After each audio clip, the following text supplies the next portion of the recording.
মানবতা বিরোধী অপরাধের দায়ে ক্ষমতাচ্যুত সাবেক প্রধানমন্ত্রী শেখ হাসিনা এবং সাবেক স্বরাষ্ট্রমন্ত্রী আসাদুজ্জামান খান কামালের বিরুদ্ধে ঘোষিত মৃত্যুদণ্ডকে ঐতিহাসিক রায় আখ্যা দিয়েছে অন্তর্বর্তীকালীন সরকার।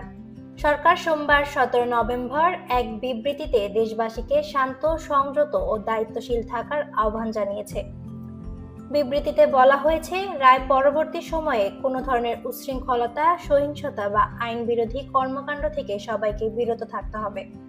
সরকার আরও জানিয়েছে, জুলাই গণঅভ্যুত্থানে শহীদদের স্বজনদের দীর্ঘদিনের প্রত্যাশিত এই রায়কে ঘিরে জনমনে আবেগ সৃষ্টি হতে পারে। বিবৃতিতে স্পষ্টভাবে জানানো হয়েছে যে কোনো ধরনের অরাজকতা বা বিশৃঙ্খলার চেষ্টা কঠোরভাবে দমন করা হবে। দেশবাসীকে সংযত থাকার জন্য সরকারের বার্তা স্পষ্ট, শান্তি ও শৃঙ্খলা রক্ষা করতে হবে।